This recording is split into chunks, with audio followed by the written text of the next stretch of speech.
Hello, everyone. I'm Dr. Deborah Elkis-Abuhoff. I'm the director of the Creative Art Therapy Counseling Program at Hofstra University.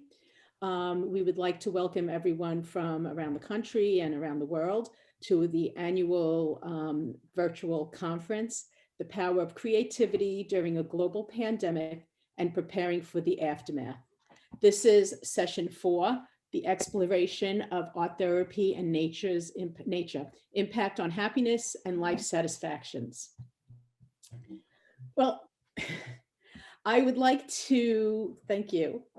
I would like to go through our research team. It is myself, which you just heard about me, Morgan Gaydos, who is adjunct at Hofstra University and is over at New Health as an activities specialist, I believe.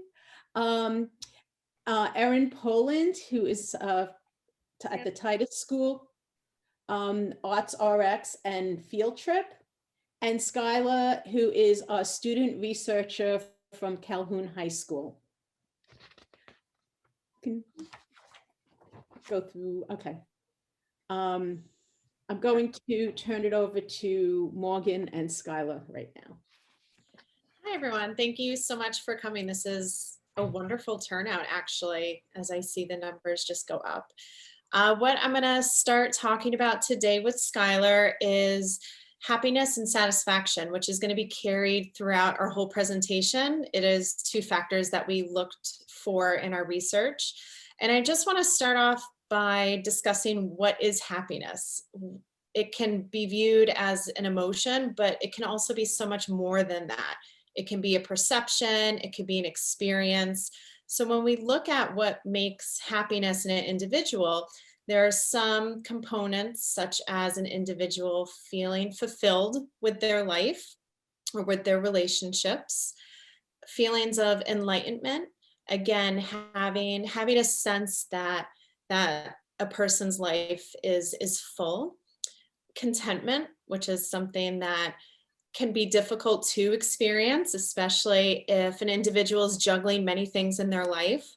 And of course, emotional and physical well-being also can relate to a person's happiness. So again, when we talk about happiness throughout this presentation, we're looking beyond just an emotion. What researchers have found, and if you all notice, these are very new research articles that we are using, there is a need to explore an individual's or a group's level of happiness with everything that's going on in the world today. So what these researchers have found is that there is a direct correlation between an individual's happiness and their life satisfaction. So the happiness is being carried over into their life and to many other angles of that.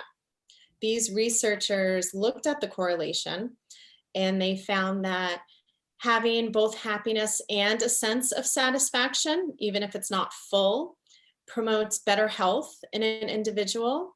It can lead to success in personal and professional endeavors. So it's going beyond the individual at this point. And also satisfying relationships. And this can also go back to what we had just talked about with happiness, just having a sense of contentment and fulfillment in a person's life. Let's see, perfect. Oh, wonderful. I'm like, I don't control the screen. Okay, so now going into nature. So it is an unfortunate occurrence now more than ever that communities all over the world are becoming more urban in society. So what researchers have noticed, and I'm sure many of you have noticed as well, is people tend to spend less and less time outside and experiencing nature, not just walking through nature. So there's a shift with this notion.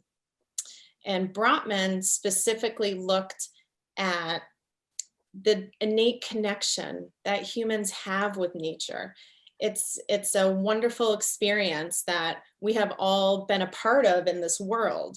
So what happens is when individuals lose this connection and are spending less and less time outside, It's been linked to decreased mental wellness, well-being, and that life satisfaction. So removing the connection with nature becomes or can become detrimental to an individual. What Skylar is going to talk about a little bit more in the next slide is a study done by Yuen, I hope I'm pronouncing that correctly, and Jenkins, which was an inspiration to our research that we've been doing. And they looked at brief experiences with nature, and that even an individual that is spending a little time outside, there is a connection with decreased stress levels, and that experience can promote positive affects, so changes in emotion and how someone's expressing their emotion, their attitudes, and that experience with nature provides a sense of mental and physical exhaustion. So again, it's the state of happiness and also that life satisfaction that these two researchers were looking at. So Skylar, I know you have some more information on this article for everyone. I do, and I think it's absolutely important that we discuss the article that really kind of inspired this study, which was titled Factors Associated with Changes in Subjective Well-Being Immediately After Urban Park Visit. And so Yuen and Jenkins, through their study, found that after this 20-minute urban park visit, the time outside immersed in nature was found to increase one's life satisfaction and positive affect, which were measured respectively using the satisfaction with life scale and positive negative affect schedule. And these scales showed significant scores being observed in components affecting balance and life satisfaction. And even more importantly, they really kind of explored the great joy that came with being immersed in nature as it was paired with physical movement, which lends itself really well to the exploration of the physicality associated with art making, as artists use their hands, their arms, and even their whole body when really making pieces.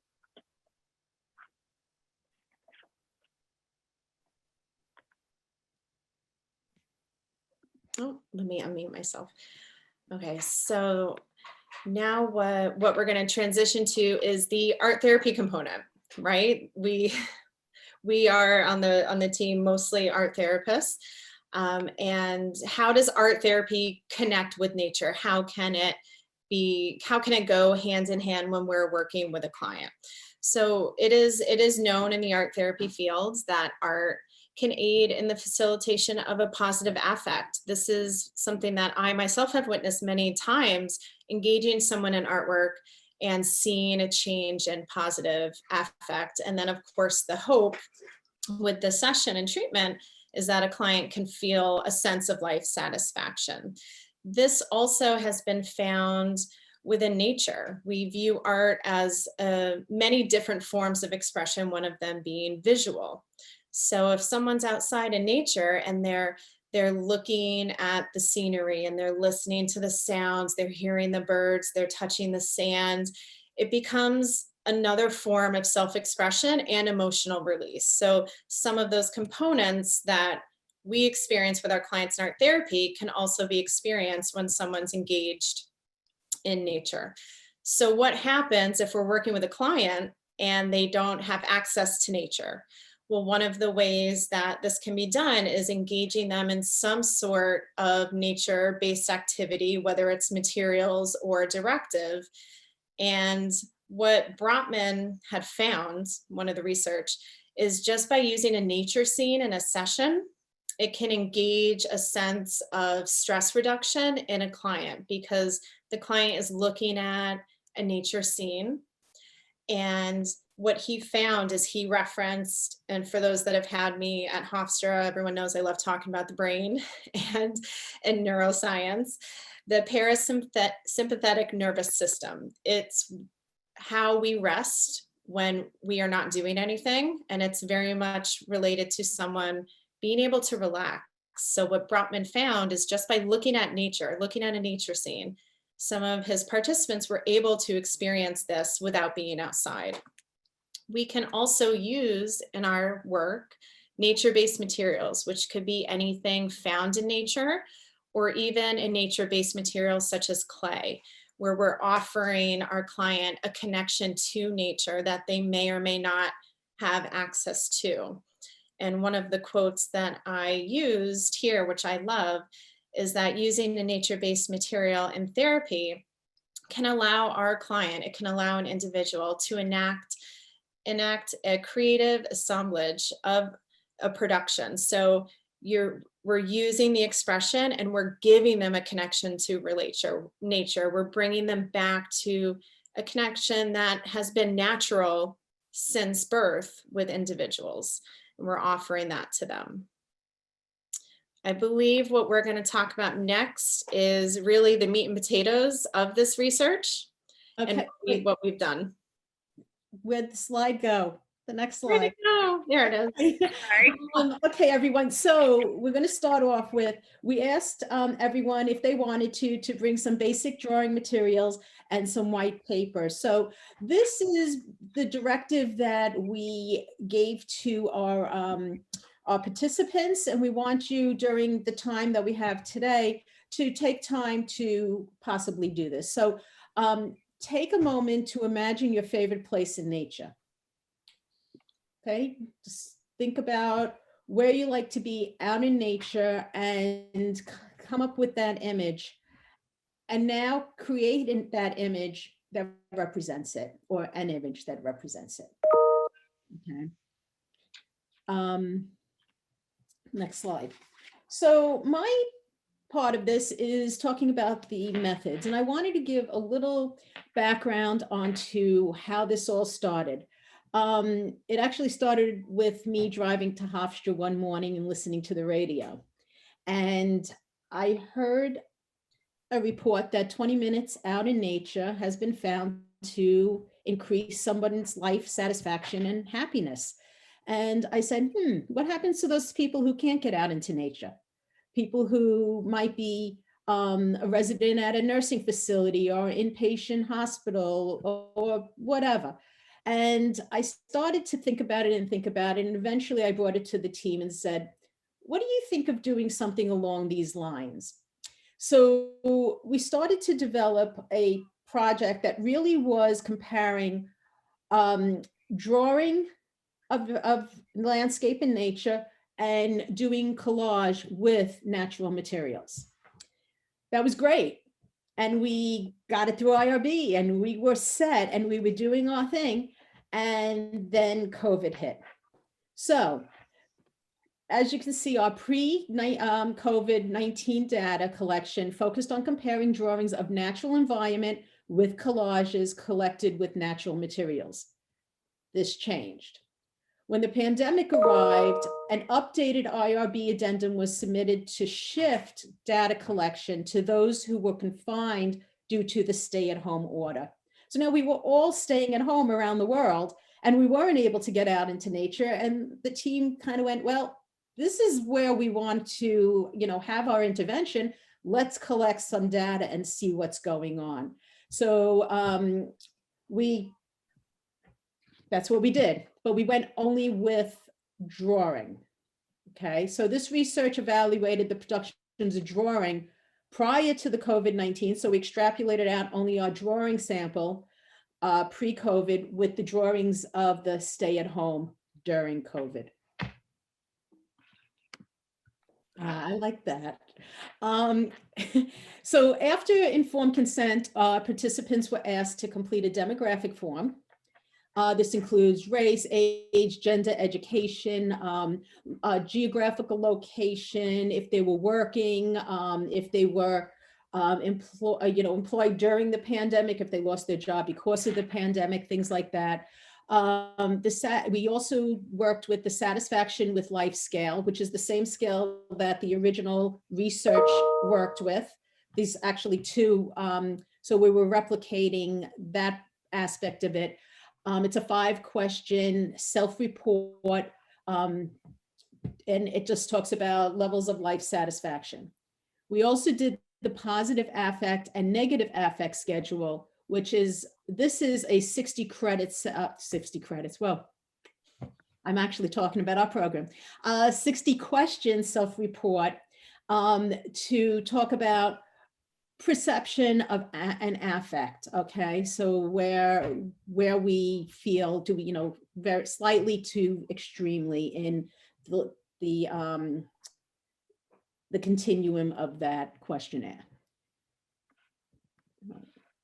Okay, so I usually would put up an example of the assessment tools, except we want to be able to get to the artwork today. So moving on, the materials we used was standardized 11 by 14 white paper, medium tip markers and colored pencils. And once we started to collect data virtually through Zoom, we couldn't standardize the way we wanted to, because not all of our participants had colored pencils and, you know, medium tip markers at home. So those who were interested in participating, we worked with them to get art materials that they had mostly available to them.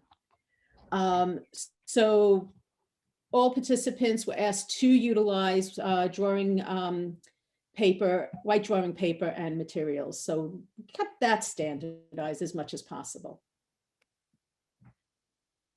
Okay, so all participants pre and post COVID-19 were asked to think about a place, which we kind of went over earlier, in nature that they enjoy visiting and would someday like to visit.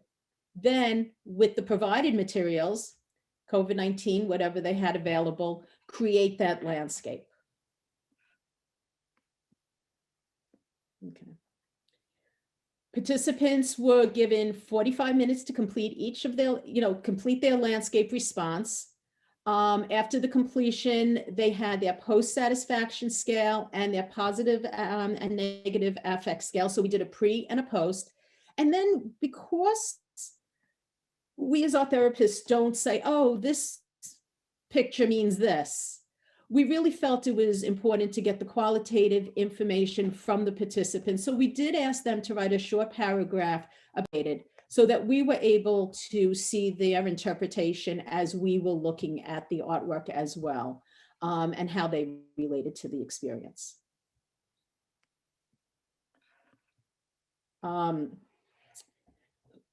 Once the participant completed their demographic, pre-post assessments, created their landscape, and wrote their paragraph, we took everything, de-identified, took a photograph of the artwork or a screenshot, depending on when it was, and all demographic forms were reviewed and evaluated, and assessment scores were analyzed through their specific scoring manual.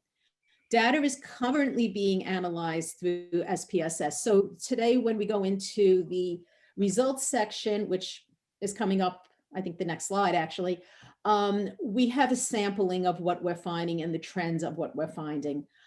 We still have more data to crunch, numbers to crunch. Okay, so Skylar, I think I'm going to turn it over to you. Actually, you're going to turn it over to me. Oh, I'm going to turn it over to Erin. Okay. So, like Dr. Elkis said, we are still analyzing the data, but what we want to show you today is kind of the trends we're seeing, and mostly focusing on the data from during the pandemic, right? But it is worth noting that prior to the pandemic, we had 18 participants, but then during the pandemic, we were able to get 41 participants. Of them, we had 5 male, 36 female. Our age range was 18 to 63, with education from some high school to postgraduate degree. Employment, most were employed, but 12 were unemployed, and 6 of them were due to the pandemic. We had race ethnicity. We had 32 white, Caucasian, 4 mixed, 1 African American, 1 Asian, and 8 Hispanic. And then since we were doing it virtually, we could do it from wherever, we were able to get 4 different countries and 12 different states, which really just kind of adds to, the different stay-at-home orders and how people were perceiving the pandemic. All right, now I'm going to turn it to Skylar. So in analyzing some of these results, we don't have all of the data and statistics just yet, but we can look at some of the trends that we are seeing just through some of the scores that we have gotten.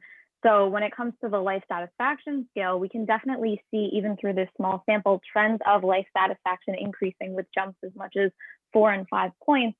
But we can also see that there's a wide variety in how much each participant's score is changing. We've gone from 1 point to 5 points. So it's important that we discuss that even though there are, trends upward, there is a large variety. And on the next slide, you'll see that it's very similar with the results of the positive and negative affect schedule.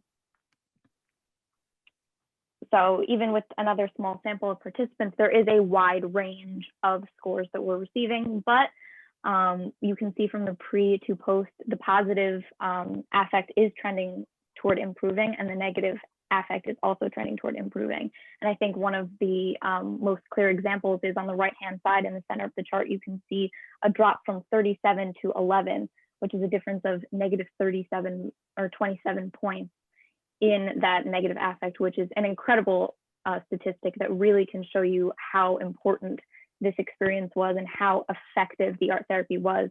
But we do need to further analyze the statistics to determine which particular feelings and emotions really changed and improved throughout the experience and were most affected by the quarantine. And I think you'll get to see a little bit of that in the upcoming artwork. Everybody's favorite part of any art therapy presentation is the artwork, right? So, but it is worth noting though, right, since it was remote and we had to use the materials lying around, we had everything from pencils, colored pencils, pens, highlighters, Sharpies, watercolor, acrylic. It was kind of, what do you have lying around your house that you can just use at this moment?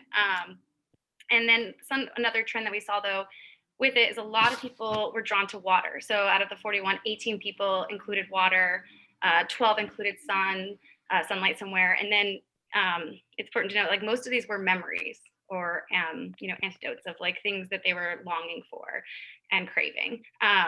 So this one we liked with the waterfall, right? The idea of this transition and this flowing water and moving water and going from high to low, which was kind of this pandemic, right? Maybe you started out high and now you're kind of going to this new level in a new place.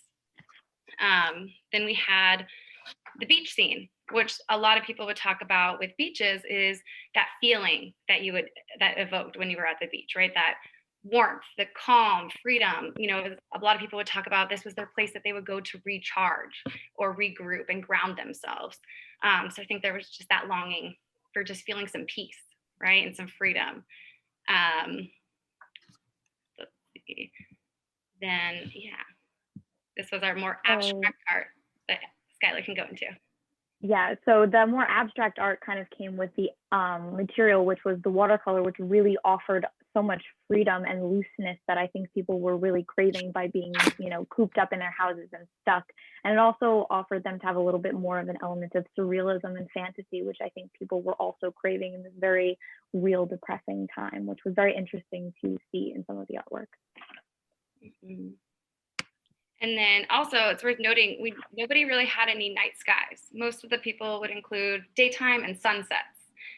So even though this was like a little bit of a darker sky, the person still, considered it a daytime. And then these ones are kind of like parallel, right? There's this middle passage, kind of this like place of where you're going and like this unknown on either side of you, and maybe just kind of following through with the pandemic and kind of having that control.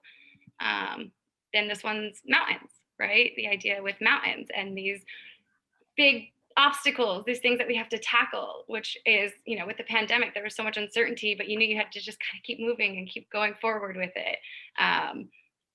And, just also like, I lost my train of thought, but yeah. So, and then, so right, those are like big and out there, out in nature. And then we go into something more personal, right? So something that's in people's backyard. So these were two people's gardens that they used.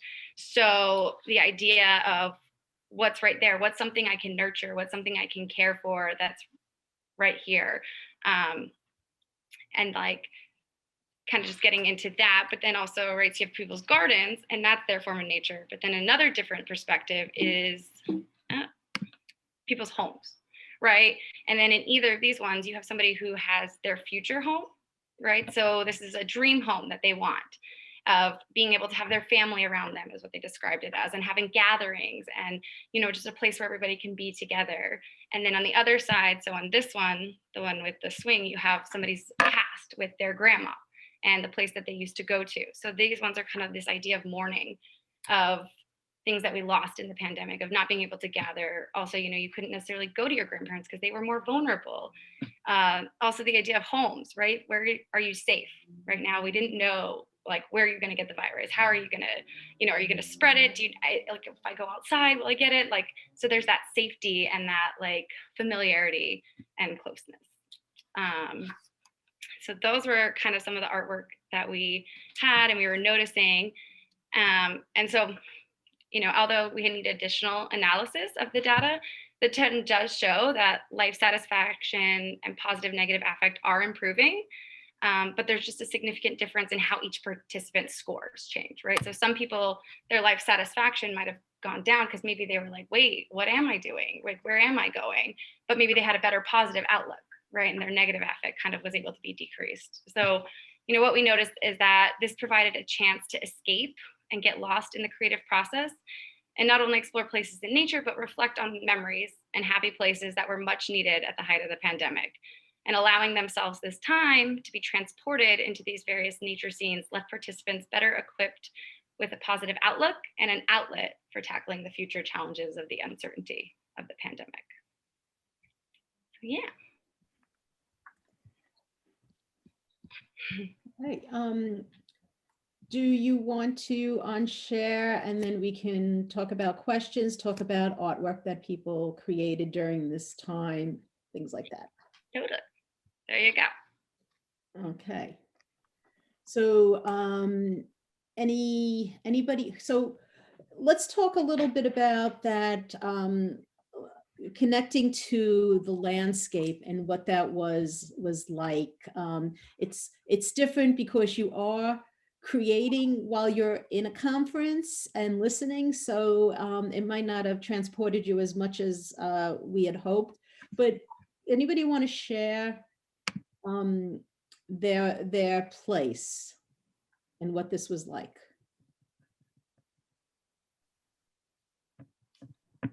Am I seeing? I don't want to call anybody out. June, that's okay. You can unmute. Hello. So it was interesting hearing what you're talking about like daytime beaches, like real memories over imagined places, because I was actually remembering like a very specific day in 2018 when I went to this kind of forested beach in upstate New York with actually with like a couple of friends of mine and also like one of their nieces who's about 5 or 6 years old at the time. And they had sort of a rope swing out over the water. And I was just remembering like that specific moment when I was jumped out into the water with the rope swing. Mm. And it was almost spooky to hear all the trends you were describing. I was like, oh yeah, like those are a lot of reasons why I did pick that memory. Mm-hmm. I do see a hand up, Suzanne. Thank you for sharing, June.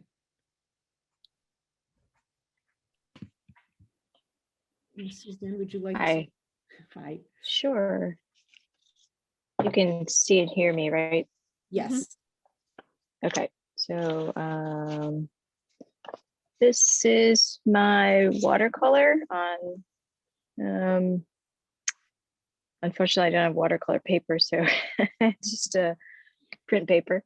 But immediately when you guys gave us the opportunity to do art, I jumped because I recently found my, what do you call it? I'm sure you guys are familiar with this, the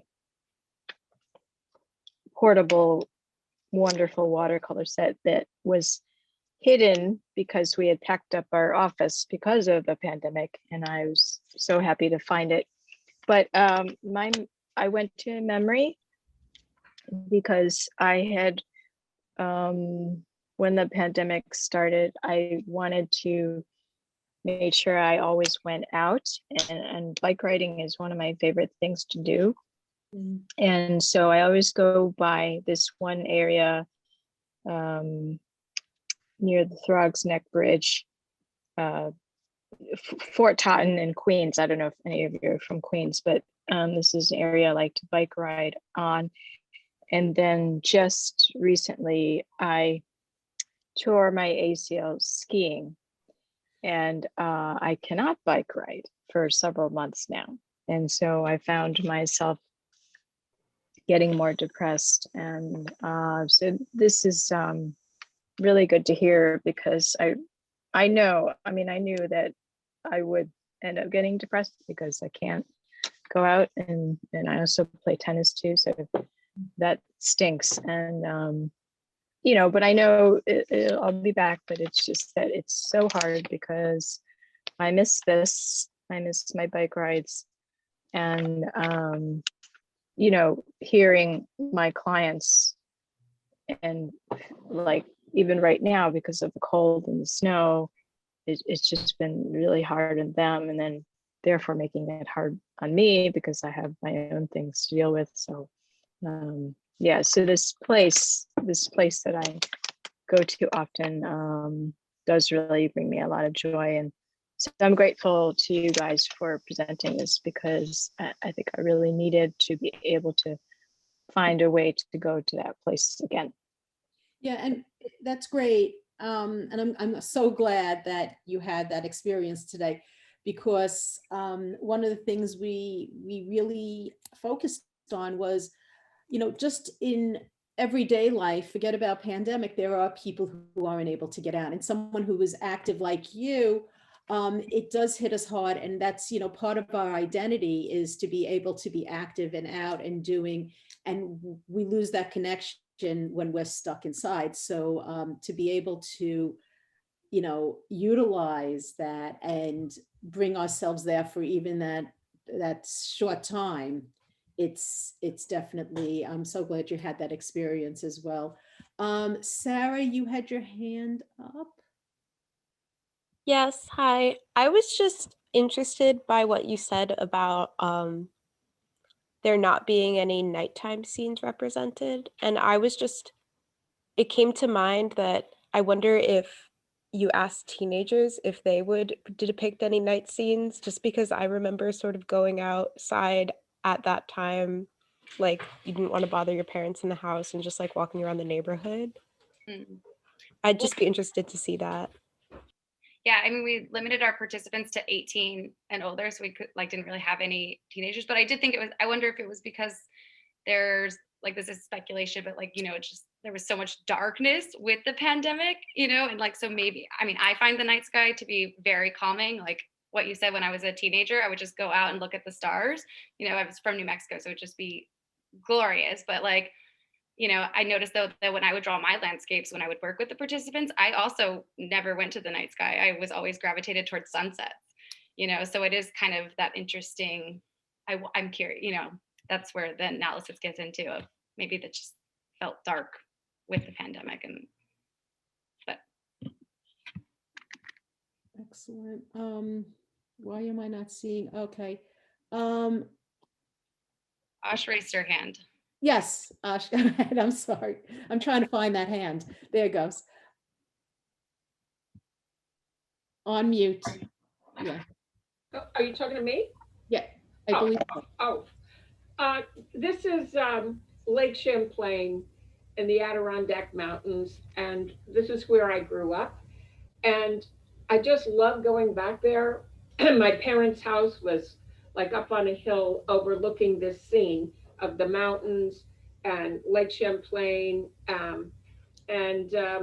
My parents, when I was a child, owned this little small town marina. And there were many people there who, it was like a small community, and everybody was very friendly, and everybody was having fun by the lake and in the mountains. And I'm actually going there to pick up my oldest daughter, who's been away for 6 months. She's been living up there. So it brought me back to just a really, really happy place. I love going there every summer and sitting there. There's this, there used to be this wonderful old inn, which they tore down in the 60s, but they've turned it into a park, and it's right next to our house. And there's a beach that's a public beach, but because it's such a small town, a lot of times it's like having your own private beach. And there's a dock that goes out, a cement dock, and you can just put your beach chair, read, and just watch the sailboats and the motorboats. So it brought me to a very happy place, just doing the little drawing. Excellent. Excellent. I think, Ash, I lost you somewhere. Do you want to? Yeah. Yes. Come back. Sorry, yeah. I thought of when I was in South Africa, working in nature with these, it's called a big cat sanctuary, but basically it's lions and tigers and animals that these two women rescued after having worked in a non-ethical sanctuary. So they created an ethical sanctuary, and I think there's a very few, like 8 to 10 sanctuaries. So it made me think of being there, and also from the talk today, the other talk on loss and grief, I just thought about my own relationship with COVID and how actually listening to society's views on things and about what to do with my health has been incredibly damaging.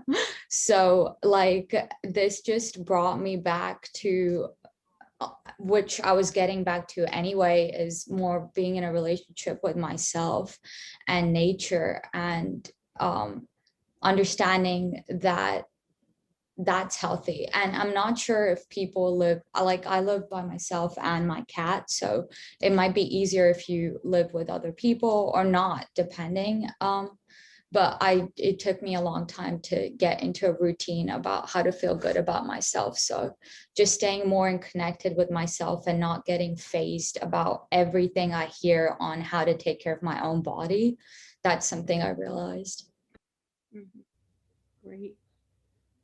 Anybody else want to, I don't know if any of our monitors are looking at the chat.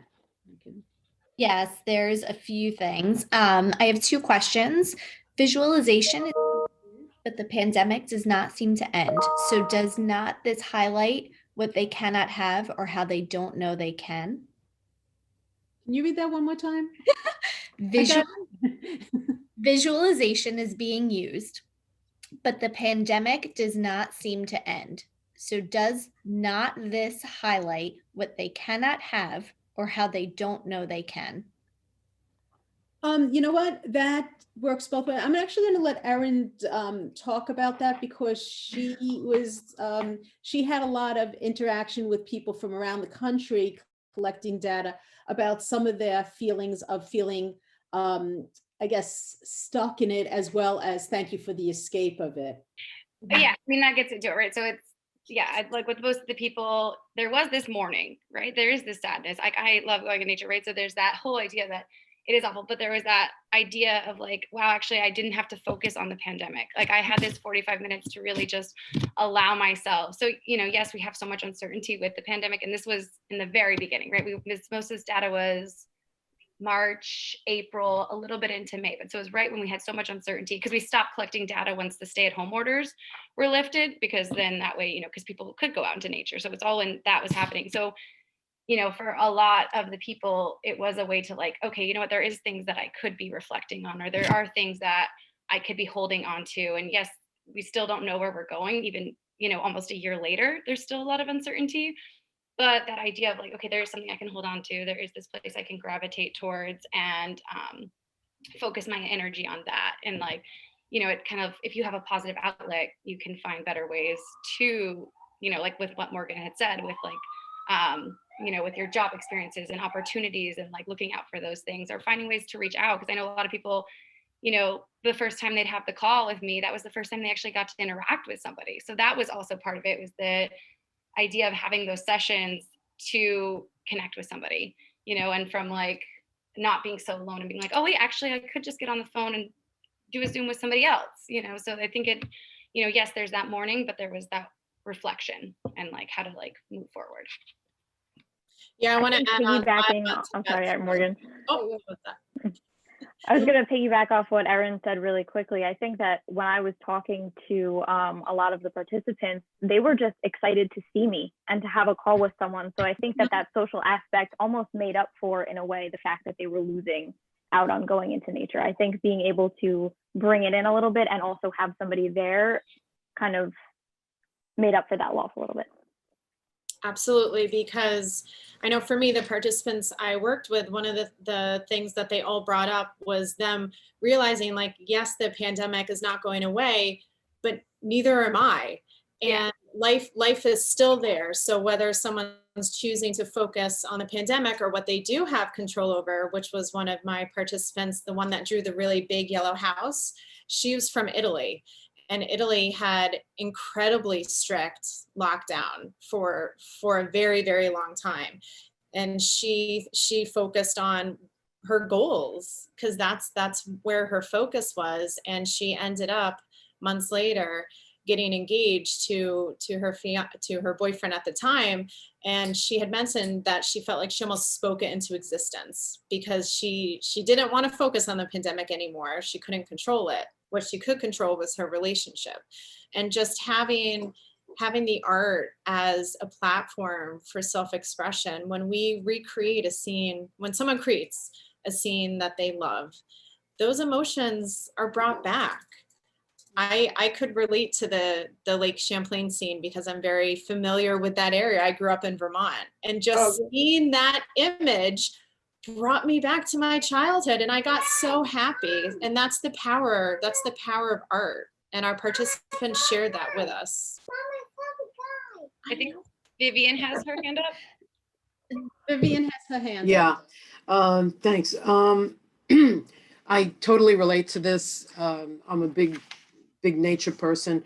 I thought back to when we had a conference a number of years ago and somebody presented from the Rusk Institute, and they spoke about with plants, when they were using the plants in therapy, that they actually, the research showed lower vital signs in terms of medication, that, and increased healing. I've started using more of my photography, and when I go out in nature and bringing that back in. So I'm wondering if people don't have the ability to get out, the idea of even bringing a simple plant into the house may be helpful. I mean, I go out and I do my birds and I do all that connection and whatnot, but not everybody has that option. Yes. And so the idea of bringing a plant may be a way of them being able to help heal themselves. I agree. Unfortunately, not all locations will let you have a plan if you're inpatient psych. Yeah. Or even during COVID, people didn't want to go bring things into the house, So there was the anxiety of even doing that. But yes, plants, I had one of my aunts, you would go to her apartment in the Bronx and you would have to walk almost through a forest. She was just, that was her thing, is bringing nature into the house. Yeah. And it was very healing and peaceful for her to manage. But I created collage for one of my hospice patients who couldn't create anymore, and only plants. And I filled her whole wall because she was always looking at this wall with images from plant and flowers. And so, thank you. Thank you, Vivian. Deborah Adler has her hand up. Hi, I think one of the things, because I've been literally tuning into this exact thing with some of my clients who are so depressed, a lot of teenagers that are not getting out. And one of the things I think it's part of it, we really haven't mentioned about really the light, because I feel like a lot of dark feelings, and I feel like light is huge and it gives that serotonin boost. And I think, and there's a lot of research on just the light, which is tied into nature. But, just that sunshine, that vitamin D is humongous. And so I've been like trying to encourage clients to go out, or even get one of those light therapy lamps. And I know for myself, I've been feeling all this darkness myself. And I just took a mini trip, and I feel like a huge difference just changed for me, just being in that sunshine and being by water. Like I had like such a physical shift. So I appreciate this a lot. Oh, great. Thank you. There are some questions Gary? in the chat. Oh, there's also, I want to get Gary, and then we have 5 minutes left because she has her hand up. Hi, thanks. I see also the questions in the chat, and I see that this is already being brought up. So I just wanted to I have some feelings and questions about the lack of diversity in the participants in the study. I just had some feelings about, my own experience of drawing what I came to in terms of nature scenes from memory, and positive memories. And I see that happened with many other participants, but, I'm having feelings about how the access to nature is a privilege, and how, urbanization and, the weight of that and the negatives of that often fall on marginalized communities and communities of color. And, I'm just interested to know, if you've had discussions about this, what it would be like if the participants were, largely more people of color, whether they, I don't know, just thinking a lot about that. That's coming up in me because I know that access to nature and safe access to nature can be a privilege, especially for, white people. Oh, I completely agree with you. I was looking at that and I was like, oh, I hate, looking at this. It's so white, and it's all female, but I think that's the challenge in having that, being cognizant of that and working towards that, because I did actually have a participant who's like, I don't know nature, I don't know what I'm supposed to create. And they ended up just kind of using a pen, and they were like, well, I looked up a beach and I just created Maldives because, I've heard that that's a cool place to go. Right. And so there was a little exploration of that, but, even that person, when we looked at their scale, they still had a little bit more of a positive affect, because I think that's just the creative process, so I think that idea though, and that's part of why we would always say not necessarily a place you've been to, but maybe a place you want to go to, because I think that is important. And I think, like you said, safe access, right? Especially if you're in New York, where are you going to? You're going to go to Central Park, but maybe you can't even go to Central Park because you live in a different place. So I think, that is something to explore. And I think when we were looking at it originally, it was using the organic materials. I think that's something that would be fascinating to look at with underprivileged or under communities, because then that's actually the tactile, right? That's the touching of the organic materials. Exactly. Also, we didn't specify that it had to be, an outdoor mountain range or an ocean that you've been to or anything like that.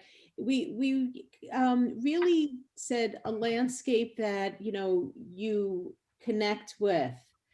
And for many people, it could have been, we had two houses. It could have been grandma's house, so we didn't have an expectation. Someone who was in the inner city, it could have been the coffee shop at the corner of the street that, they connected to.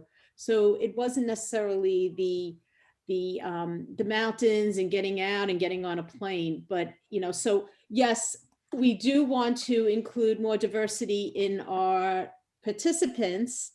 And that seemed to be a little bit of a hiccup, but in the end, I think even with the diversity, if we don't put that expectation of you must have this grand, experience, everybody go to Hawaii. I think I've never been to, oh, somebody got married in Hawaii just recently. Anyway, but if we didn't have that expectation of, everybody go to Hawaii, draw this picture, and, I think that allows somebody to say, we had this little corner park, or we had this tree growing in the, in the street, to allow that to happen as well. I actually want to add though, so in our in the pre-COVID, actually I did have a lot of people draw Central Park or parts within in New York City where they could get that little bit of green, get that little sense of nature. So right there, and that's the other thing, is there's so much different type of topography depending on where you are from, which is why it's really cool that we were able to get so many different countries, because as somebody who's from the desert, right, what I vision nature is going to be very different from an East Coast or somebody in Iceland or somebody in Mexico or England, right? So that's another thing to be cognizant of, is that we have to make sure our bias of what we think nature looks like isn't also getting put into how people relate to nature and how they feel they connect to it. I want to say that we have 1 minute left, so I don't know if anybody else has something to say within 1 minute. Well, I just wanted to add that the photography, when we had that first snowfall, we have a beautiful magnolia tree in the backyard. So I was taking pictures of the snow on the magnolia, and that made me feel very good. So even if people can't get outside, if they have that window, and when you take a camera, you begin to see things in a new way because you're focusing. And I think just taking a camera, even you're in your immediate environment, whether it is a little plant or whatever, you can blow things up, or you can really make a composition. So I think that as much as you can bring the outside in, even if you can't get out, is important. So our next step is to get out of this COVID stuff and then to really compare it with collage, and see where we are when we actually have nature, coming inside, and they're playing with twigs and sticks and leaves and things like that. So we just have to get out of the COVID thing. But I want to thank everybody for coming, and I hope it inspired you to do something outdoors. Get in nature. Thank you, girls. Thank you, everybody.